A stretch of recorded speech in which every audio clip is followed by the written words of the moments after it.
I'm excited to share pause with you, and I feel like it's kind of more fun when you pass stuff around. I'm passing around this sign-in sheet, and I'll have things like a feedback survey so I can improve and be better for the next group I'm with. And I'll pass the book around too, but we will have this go to one of you towards the end in some way. So I'm excited to share what I've got. But feel free to thumb through it. I live in San Francisco, so I'm not too far from home. I spent the day pausing in skiing in Squaw, which was really fun for me. So it's an honor to be here with you and sharing more of my story.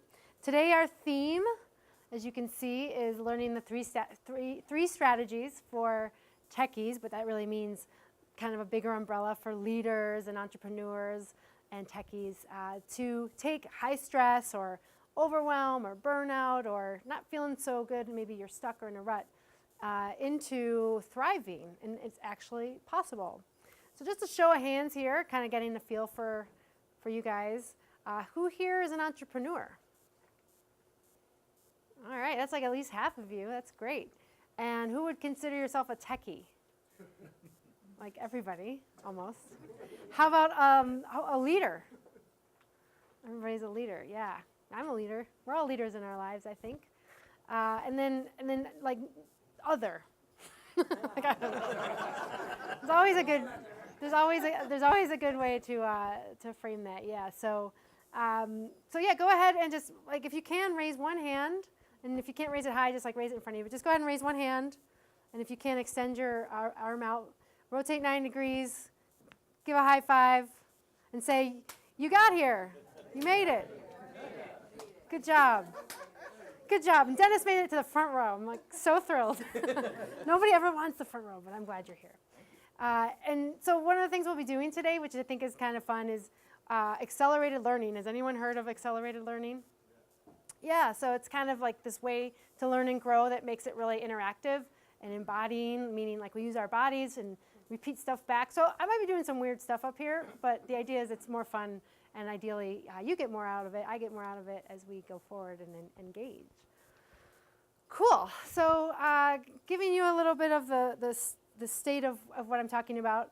As you know now, a little bit about me. I wrote a book. I live in San Francisco. I work at Google. And we'll have plenty of time for Q&A at the end. But the idea is that everything I'm sharing today is essentially based on my own experience from burning out at Google. 6 years ago. So I'll get more into that when I share my story. But the idea is that the tools that I'll share, and I have these 3 strategies, you can actually implement these really quickly today, tonight, have like your own pause plan. And if I can do it, I'm pretty sure all of you can do it, and you don't need to take I took a 3-month unpaid break. So so that's the way we'll be rolling today. And just for a time check, because I actually forgot my phone. This was a funny story. What time is it, Shivani? Okay, cool. So I know we wrap at 7, and we'll have time for Q&A, but I forgot my phone. I drove up Sunday, because I have a ski chair up in Tahoe Donner this year, and I was like, wow, I could either go home and get the phone, or I was about 20 minutes outside of San Francisco. I just crossed the the Bay Bridge. I was like, no, like this is me living my work, which is a digital device pause. So I actually haven't had a phone, and I took 2 days off of work, but I was like really proud of myself. I was like, oh, yeah, I don't have to have a phone, but that's not always the case. And I did cheat. I had laptop use yesterday and today, so that was good. All right, so who here has ever felt like this woman in the last 24 hours? Keep your hands up. In the last 2 hours, or who feels like this right now?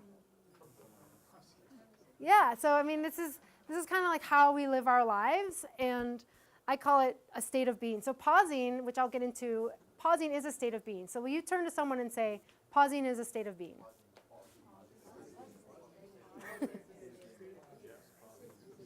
Right. So pausing is a state of being, and the idea is it doesn't have to be some long, drawn-out time away from anything.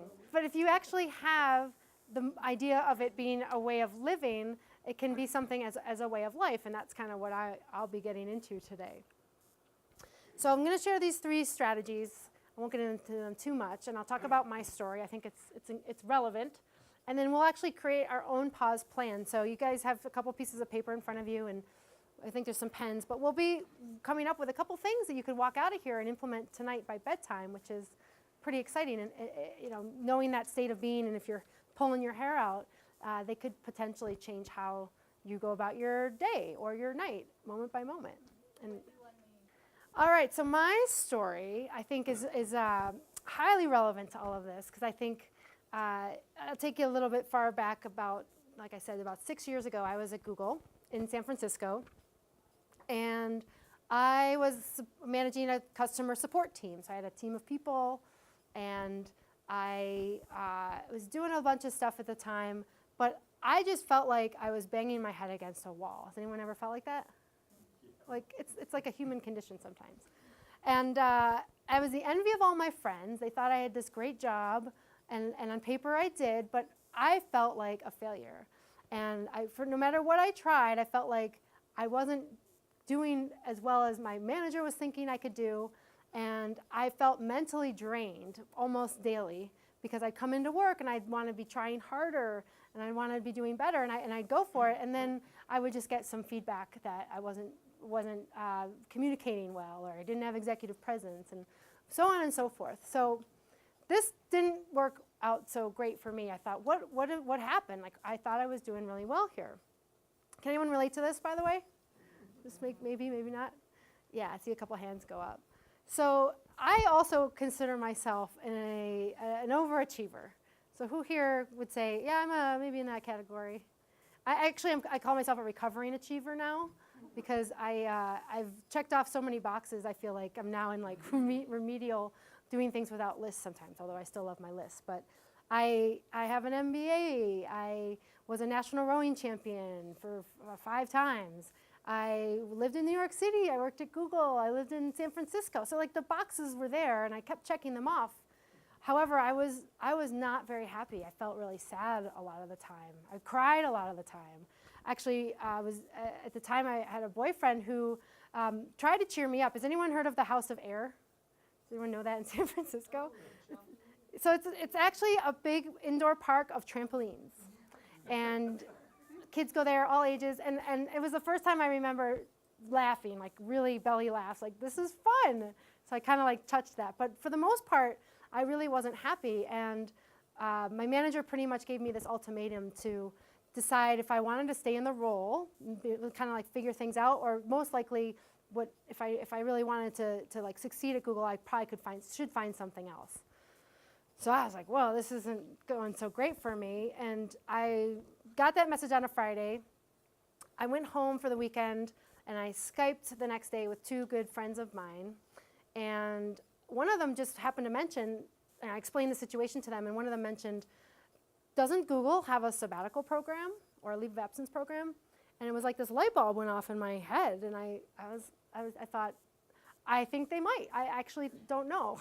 So I researched it, and sure enough, we did. And only 14% of global companies, by the way, offer any kind of paid or unpaid break. And that's from the Society of Human Resource Management. But just like a little side note in there, if you're an entrepreneur, it's growing, but there's just super small amount, and it's only 4% who offer paid. So fortunately enough, Google was one of those companies, and I made my pitch to my manager on the Monday morning, and sure enough, I got approval, and I got human resources to approve it. So I felt really lucky, and I chose to spend those 3 months actually just being and not doing for a change, and that was really hard for me. So I didn't know if I would return to Google, but I focused on being more present, and to me, I really didn't know what that meant, other than I just needed to decompress a little bit, because whatever I was doing wasn't working for me. So I chose to do a couple things, like look at my strengths and ask my friends, like, what do you think I'm good at? Because I clearly am not really sure anymore, and I don't really feel like my mental state is helping me know that. I took the Strength Finders assessment online, which maybe some of you know about. It's a great tool from the Gallup, and it's like $20, and you can have all your strengths kind of outlined, including what careers are good for you. And I just focused on not traveling. I could have done all these other plans. I actually rented a friend's house for 2 months in Tahoe, just to come out for the weekends during the summer, and that was like a great place for me to kind of just get that space. So I decided to return to Google. Here I am, still there. But life was really different after I came back. And part of it was what I learned on my pause was just to be more present and to be a little more self-aware. I mean, really, that's what I learned, if I had to summarize it. And so I started doing things differently at Google. I actually looked for a new role and got a new job in sales based on what my strengths were. And then I also did some things that I thought were more like following my yearnings, and we'll talk about those, but things like hosting authors to speak at Google was out of me wanting to bring conscious messages to other people in the world and at Google, and enjoying that, even though it added a lot more to my daily tasks and logistic planning and stuff, but I got a lot out of it. I also started doing things like mindfulness and meditation, which I'd never had heard of before, this pause, and went to Burning Man for 1 week. I know you guys know what that is, and that was a big revelation that I didn't have to put myself in this box, basically. I didn't have to live this life in a box that myself and my parents and the whole system I was in put me in. So fast forward till now, and I took a weekend class a couple of years ago as well when I came back in emotional intelligence in Chicago out of the Wright Foundation, and ended up doing a coaching certification there 2 years ago. And I'm still in classes there every Monday night. I have a transformation lab I'm a part of. So there's just been a lot on my journey, and the idea is that if I can learn this, anyone can also turn that type of a situation into what serves you more, and it doesn't have to be a long break. And so think back to a time where maybe you felt the same, where you've been in a rut, or you haven't felt completely adequate in whatever you're doing, and that's all good, but also know that it doesn't have to be a big long break. You can learn these tools, and I'm bringing in the tools from the book, and I wrote the book after I returned to Google over a course of 5 years, doing it on the weekends, and I felt like I really wanted to help people learn these tools that I'd been learning in emotional and social learning, and what I learned on my pods, without going through some big breakdown or like a big catastrophic event like me being managed out of the business.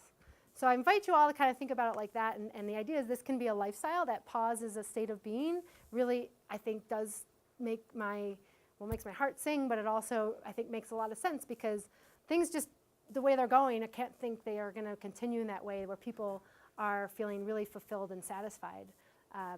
Thinking about your own lives, there might be things in there that you're like, yeah, maybe this could be different. So that's a little bit about my story. And that brings us to the first key strategy, which is, it's really not a big surprise, but knowing that pausing is okay.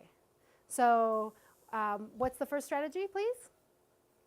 No, it's okay to pause.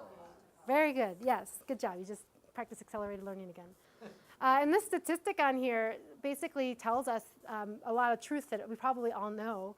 More than half of Americans feel overworked or overwhelmed, at least 70%, at least some of the time, and 70% say they dream of having another job.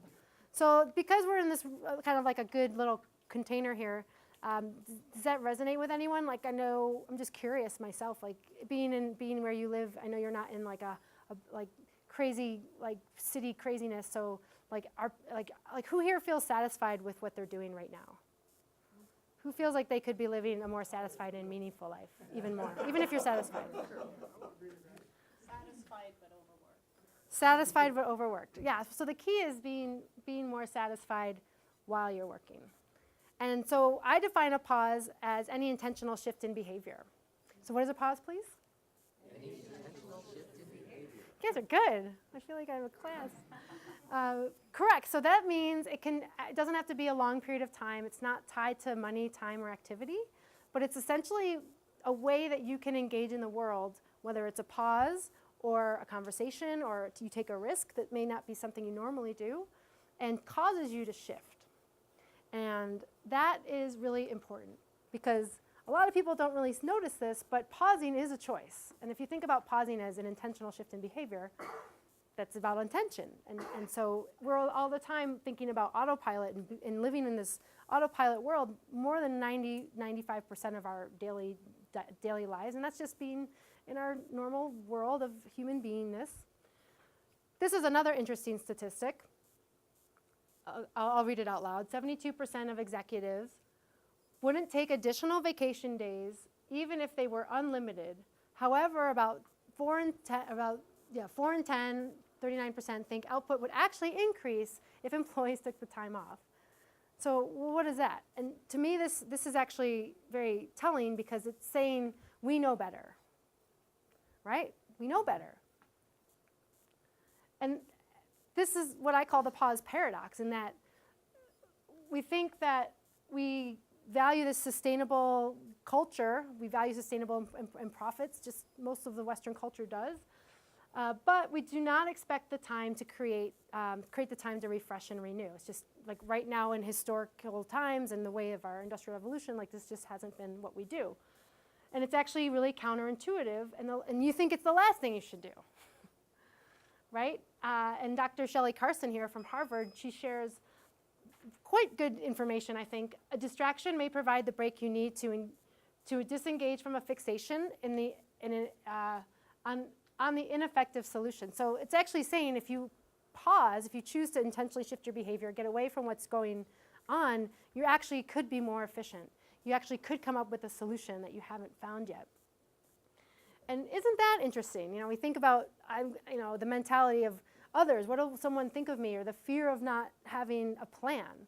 Well, the idea is that you can shift, and again, it comes down to the choice, but the idea is that you are not a slacker, even though people think like that's the perception. And the idea, again, is it's about your choices. And I always say pausing is in service to the doing. Like that's kind of the way that this, I think, works. So good reflective questions here, just kind of thinking about it. You know, the price that we pay, the prices you pay as an individual, your family, the culture, us as a society is pretty big. What is it you pay without pausing? And then how can pausing best serve you? And there's lots of ways. I think pausing is for everyone, like I said before. Maybe it's a passion project that you just haven't spent enough time on, or a new endeavor, or a business idea that you've had a spark on, but you haven't taken action.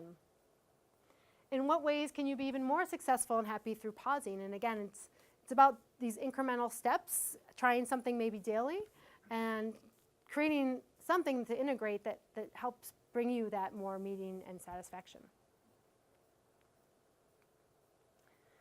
And that brings us to my second tip strategy, which is to honor and follow your yearnings. So what's the second step, please? Identify and honor your yearnings. Yeah. So what the heck is a yearning? It's like this old English term, like people kind of use it, but it doesn't mean that much maybe, right? What's that? Passion, yeah, like a hunger. It's like these are all 7 billion of us on the planet. Most of us will have what we call these deep down hungers, and they're universal. So if we can choose and know what we yearn for, and again, this takes a little effort, it's choice and conscious effort, then we can actually honor those to move towards them and be more satisfied. But here's the catch. They get really tripped up with the surface level wants, and I'll explain that in a moment. But here are some of these universal yearnings, and the list is way bigger than this, but just take a look at that, and maybe some of these pop out at you, like really resonate, and maybe they all do. But the idea is that yearnings are something that we aren't really in touch with day to day because we're just not talking about it, or maybe we're not even conscious of it. And the first step is to actually be aware of it.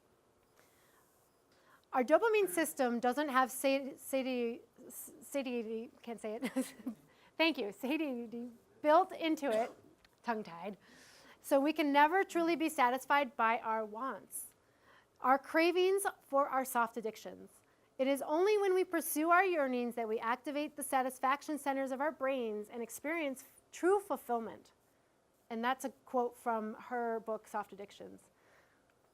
So the idea is that yearnings go hand in hand with pausing, in my opinion. And the idea is that when you do pause, it's a chance to check in with your yearnings.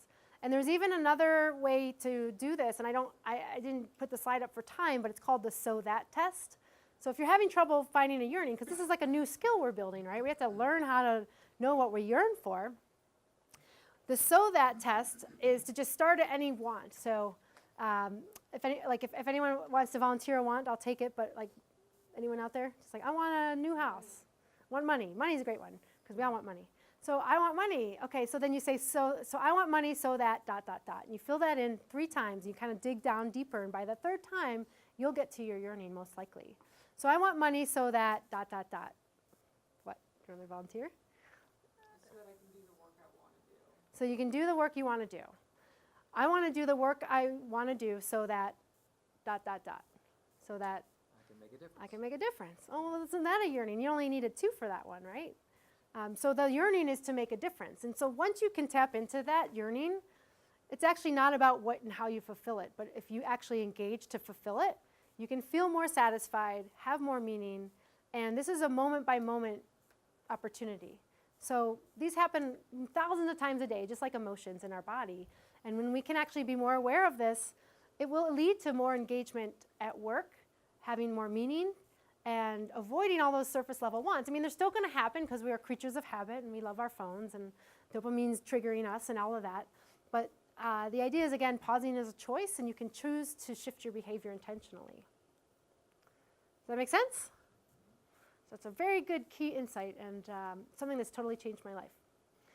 So the 3rd strategy is experimenting with what I call daily pauses.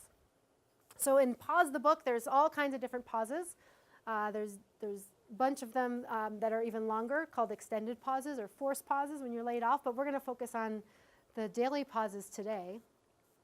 And kind of this goes all back to that pause paradox and that always on isn't working. And I'm sure all of you know here from living in the area, like there's a lot of value from pausing, right? Whether you're out in the nature or just away from the hustle and bustle or creating your own space is really important.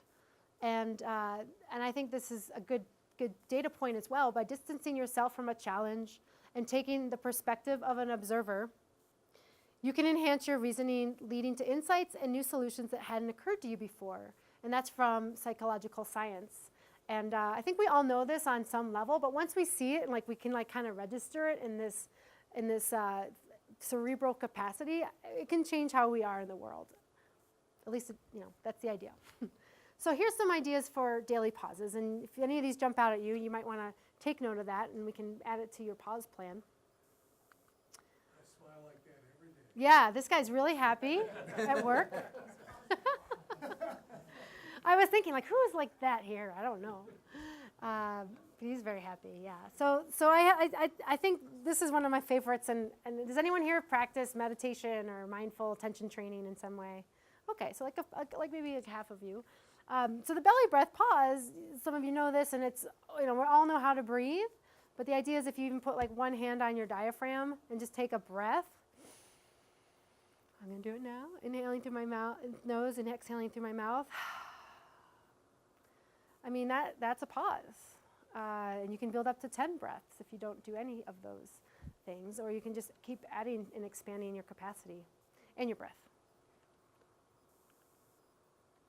I'm also a big fan of digital device pauses. I call these DDPs, digital device pauses. I mentioned I was on one inadvertently because I forgot my phone. And I've actually had a lot of fun, like thinking about how many times I was like, I don't have my phone. I probably counted like hundreds of times that happened. But this is an interesting statistic as well. I'm going to move over here so I can read it. And here are those neurotransmitters again.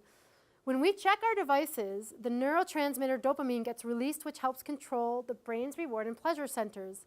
We feel good as the physiological response to dopamine in our brain's pleasure center lights up. So when we're thinking, like, I can't put the phone down, or I want to check this thing, and I mean, we're wired that way. So it's not a personal thing. I mean, this is how we're all working through technology. And the reality is, like, always on isn't working. It's up to us to make those choices to be different. And it takes a lot of effort. I know that firsthand. But creating these rules and limits are, I think, really important. And this is what I did on my pause. So when I took that 3 months unpaid break, I made up rules and boundaries for what to do. And this was really the first time in my world that I tried this. But a couple of my rules were, from the digital device side, was to check email only 30 minutes a day. So I'd usually go to a coffee shop. Another rule I had was to leave the house by 10 and make my bed. But those helped me actually be more disciplined, because when you go from a really structured world like work and then you go out of that, you need structure, right? I see James nodding, like, yeah, I need that. So the idea is that if you just create a couple of these for yourself, it's really important. It might be like, we call it time chunking it, right? But it's like time blocks. And you can set up 30 minutes, or maybe it's device-free zones, so you don't have your phone in the bedroom when you sleep, and you decided to put the night dimmer on, which is a great way to reduce the blue light from your phone after 8 p.m. And then things like disruption at meal times, and just all these things that know are common sense, but we just maybe we are not that intentional about it. And the idea is that we can be intentional. It's just a choice. Well, the thing is with all of these, it's an experiment, and that's what I think about when I think of pausing. It's like an experiment in finding what works for you. So what might work for you might not work for you, and it might work for me, but it might not work for Dennis, and it all depends. But the idea is to give things a try, experiment, and this type of pause is also a favorite. I did this one skiing today like 100 times. But expressing gratitude, is anyone here a gratitude expresser, just like maybe a couple times a day, or journaling? Think of one thing today, and you can build your list up to 10. But the other thing I think is interesting is, do it for everything that comes to mind, the good, the bad, and the ugly. I didn't get a job at Google last week, but I'm grateful for it because now I can really focus on pause, like stuff like that. So gratitude is one of the best ways we can really monitor intentional shifts in behavior too.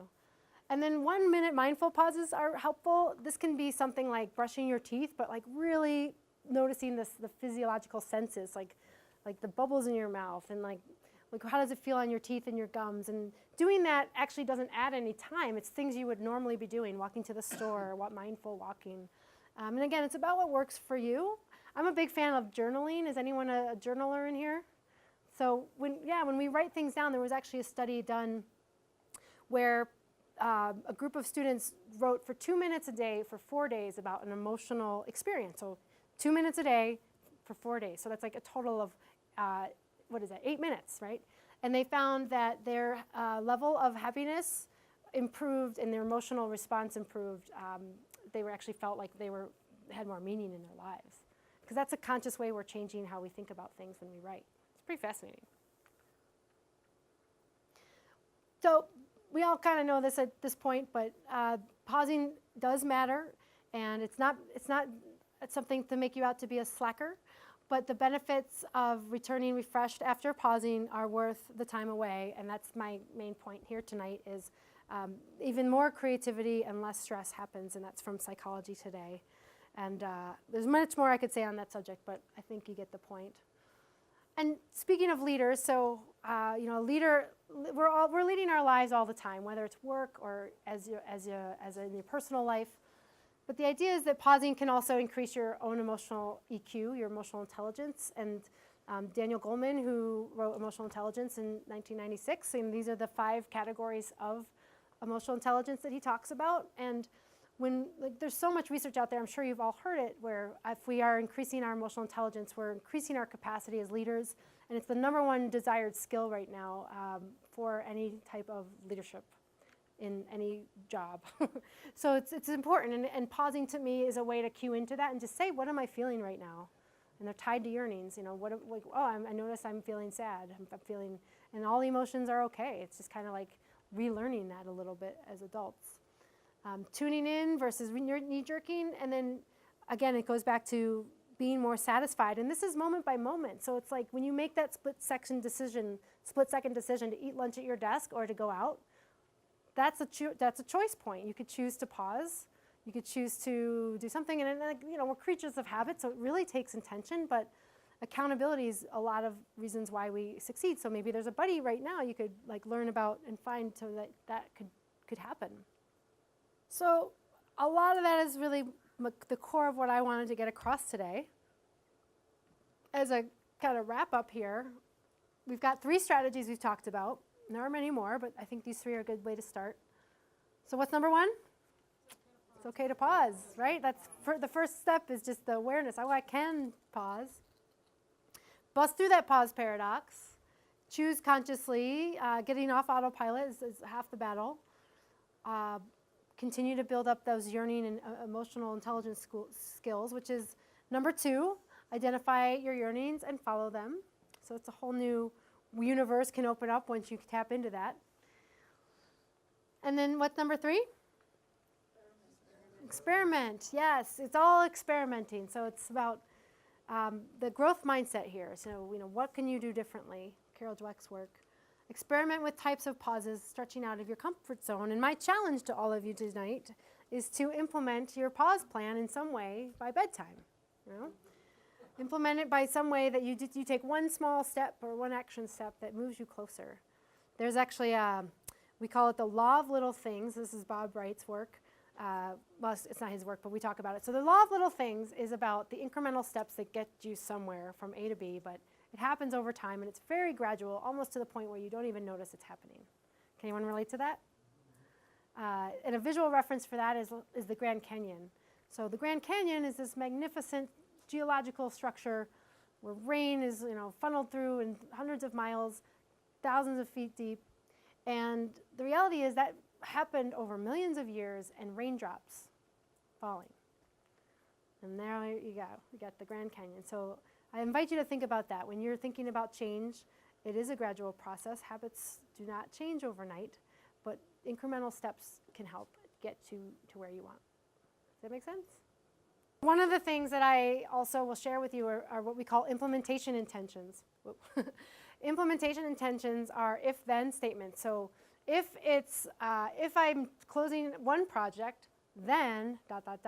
Then I go outside for 5 minutes. And they are so important to take new habits seriously.